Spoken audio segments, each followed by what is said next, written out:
Halo, terima kasih telah mendaftar sebagai tutor di aplikasi SnapS Indonesia.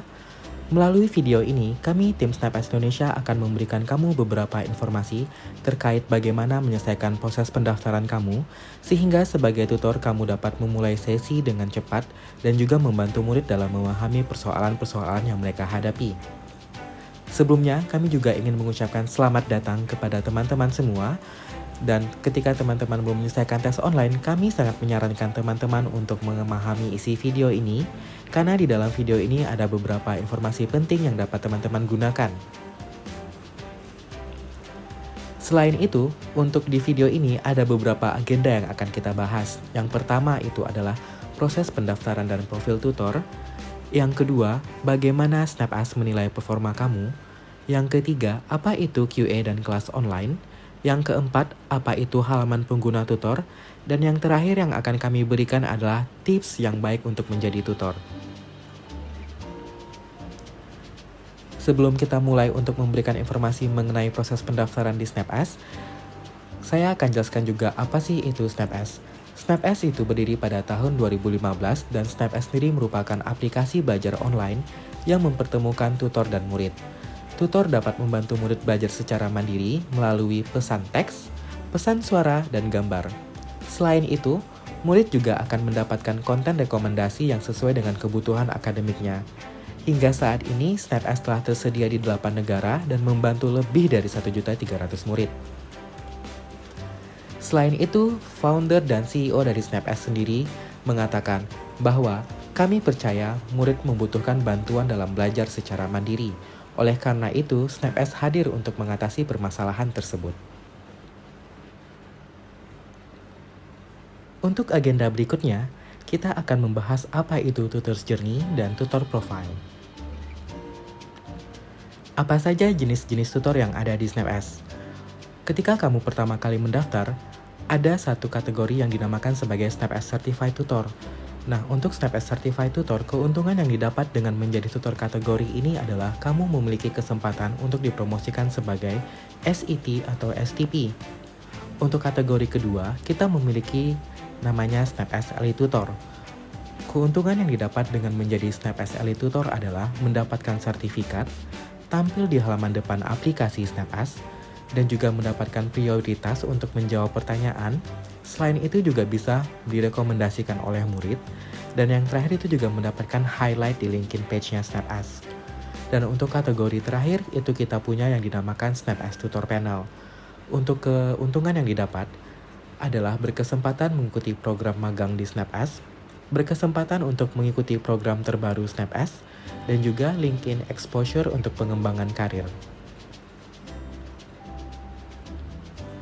Untuk masing-masing jenis-jenis tutor yang baru saja kita sampaikan, kriteria apa saja yang kita cari?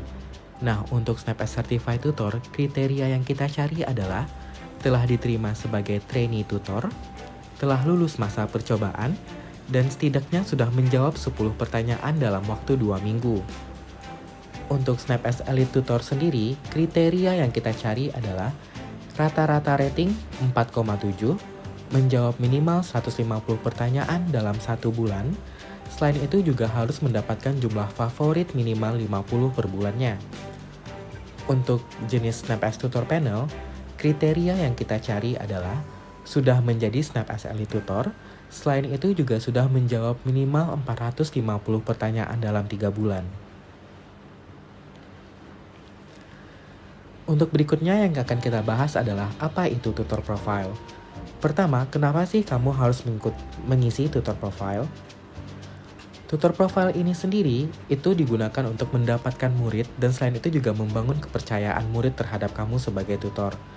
Dan di sini juga kamu harus perhatikan bahwa foto yang kamu unggah akan digunakan dalam konten promosinya SnapS Indonesia sendiri. Untuk di video ini kamu bisa melihat bagaimana murid melihat tutor profile. Di sini juga disebutkan bahwa kamu harus menggunakan foto yang jelas, memberikan nama sekolah kamu, dan juga menuliskan nama kamu yang jelas dan singkat. Selain itu, kalau bisa, kamu juga harus mengisi profil singkat tentang diri kamu. Nah, setelah kamu berhasil menyelesaikan tutor profile ini, maka kamu akan bisa memulai mengajar dan murid juga punya kepercayaan bahwa kamu adalah tutor yang baik untuk mereka. Bagaimana SnapS menilai performa kamu sebagai tutor? Nah, ini merupakan pertanyaan yang sangat banyak ditanyakan oleh teman-teman tutor kita. Bagaimana sih SnapS menilai kita? Apa saja sih yang dinilai oleh SnapS ketika kita memulai sesi mengajar di SnapS? Nah, di sini ada beberapa hal yang harus kamu perhatikan ketika kamu memulai sesi mengajar. Yang pertama, plan. Rencanakan terlebih dahulu bagaimana kamu akan menjawab. Yang kedua itu do, berikan penjelasan secara detail dan menyeluruh. Yang ketiga itu check, periksa kembali apakah jawaban sudah benar. Yang keempat, ask, tanyakan ke murid apakah sudah mengerti dan jika murid masih membutuhkan penjelasan.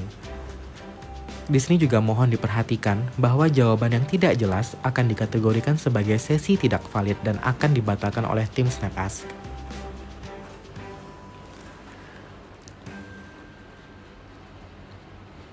Selain itu, ada beberapa hal yang harus kamu perhatikan dalam memulai sesi mengajar. Yang pertama, pastikan kamu bisa memberikan jawaban yang benar. Jadi, sebelum kamu menjawab pertanyaan, pastikan kamu sudah mengerti apa yang ditanyakan oleh murid dan kamu juga bisa memberikan jawaban yang benar. Yang kedua, jawaban langsung itu tidak disarankan. Tutor di SnapS itu diwajibkan untuk mengikuti aturan PDCA. Dan yang ketiga, sesi akan dibatalkan jika memberikan jawaban tanpa penjelasan lebih lanjut. Yang keempat, kamu diharuskan membantu murid dalam memahami konsep secara penuh. Dan yang kelima, itu memberikan penjelasan secara menyeluruh. Selain itu, ada beberapa pengecualian untuk jawaban-jawaban langsung yang tidak akan dibatalkan oleh tim SnapS Indonesia. Nah, di video ini kamu akan melihat beberapa skenario di mana itu sesi tidak akan dibatalkan jika murid memilih opsi ini seperti yang kamu lihat di video, maka kamu bisa memberikan jawaban langsung tanpa penjelasan. Yang kedua, jika murid mengajukan pertanyaan ganda seperti yang kamu lihat di video, jika murid bertanya kayak untuk pertanyaan ini, jawabannya yang mana? Nah, itu kamu bisa memberikan jawaban langsung tanpa memberikan penjelasan lebih lanjut. Untuk contoh kedua, ketika murid mengajukan pertanyaan, yaitu pertanyaan singkat, di mana jawaban yang diberikan itu tidak perlu menggunakan penjelasan yang lebih lanjut. Selain itu, kamu juga bisa memperhatikan jam-jam penting di mana kamu bisa mendapatkan murid dan memulai sesi mengajar dengan murid-murid. Nah, untuk jadwalnya sendiri, itu di siang hari, itu rata-rata murid akan mulai aktif itu dari jam 12 siang sampai dengan jam setengah 2. Untuk di sore hari, itu murid biasanya aktif dari jam 5 sampai dengan jam 8 malam. Dan untuk di malam hari, itu biasanya murid mulai belajar dari jam 10 sampai dengan jam 11. Selain itu dapat kita informasikan juga bahwa pada hari Jumat dan selama akhir pekan, itu murid-murid juga akan banyak aktif bertanya di aplikasi SnapS. Untuk informasi berikutnya, kita akan membahas apa itu QA dan kelas online. Di video ini dapat kamu lihat bahwa perbedaan dari sesi QA dan sesi kelas online kita bagi dalam menjadi 4 kategori. Untuk kategori pertama yaitu tujuan. Nah, untuk sesi QA tujuannya adalah bantuan instan untuk murid, sedangkan untuk sesi kelas online tujuannya adalah sesi tutorial one-on-one dengan murid itu sendiri. Untuk kategori kedua, berapa pertanyaan dalam satu sesi? Untuk sesi QA, satu pertanyaan itu hanya boleh diajukan dalam satu sesi. Jika murid ingin mengajukan pertanyaan lain, maka murid harus membuka sesi baru. Nah, sedangkan untuk sesi kelas online, murid bisa bertanya lebih dari satu pertanyaan. Kategori ketiga, durasi per sesi. Nah, untuk sesi QA itu tidak ada batasan waktu, tapi kami menuntut tutor untuk responsif. Untuk sesi kelas online, itu per sesinya adalah 30 menit. Kategori keempat, berapa sih yang didapatkan oleh tutor? Untuk sesi QA, per sesi tutor akan mendapatkan sejumlah Rp4.000 dan untuk sesi kelas online tutor akan mendapatkan Rp6.000 per sesinya.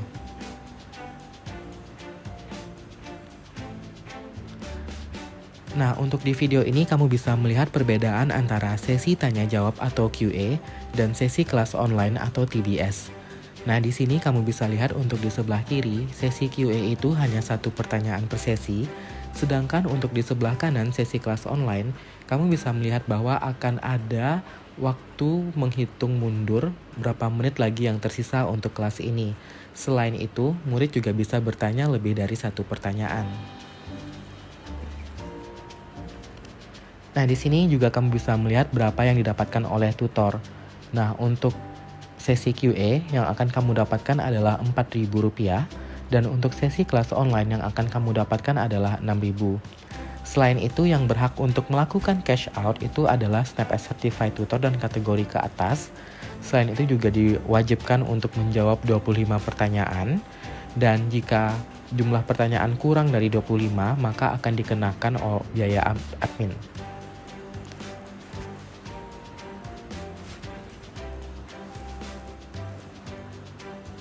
Halaman pengguna tutor. Apa itu halaman pengguna tutor? Nah, di sini halaman pengguna tutor memuat berbagai informasi yang dapat kamu gunakan untuk melihat bagian mana saja yang harus kamu tingkatkan dan juga berapa penghasilan kamu untuk bulan berjalan. Nah, sistem penilaian membantu tutor untuk meningkatkan performa mereka. Di video ini dapat kamu lihat ada beberapa seksi di dalam halaman pengguna tutor. Selain itu, hal-hal yang akan dinilai adalah yang pertama itu rating individu, yang kedua komen dan saran yang diberikan oleh murid, yang ketiga apakah kamu sebagai tutor itu responsif atau tidak, yang keempat apakah kamu sebagai tutor proaktif, dan yang kelima durasi per sesi yang kamu miliki bersama murid.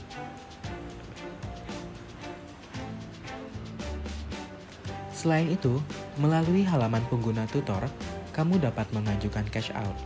Untuk mengajukan cash out, kamu bisa klik pengaturan, lalu pilih cash out, dan cash out harus dilakukan sebelum hari terakhir setiap bulannya.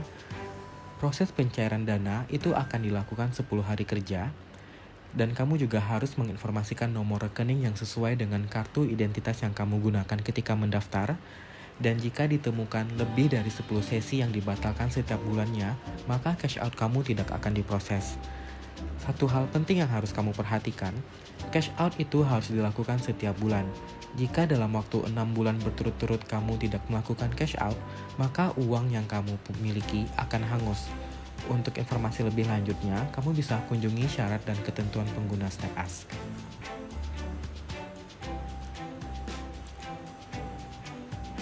Tips untuk tutor.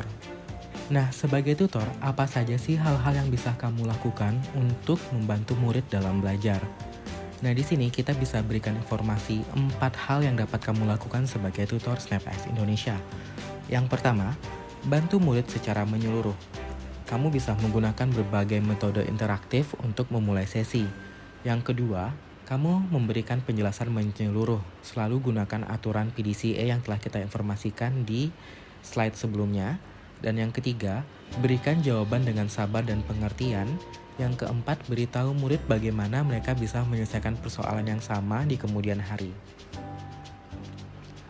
Nah, di video ini dapat kamu lihat contoh sesi yang bagus. Di video ini ada 2 gambar, di mana satu sisi murid dan yang satu lagi itu sisi tutor.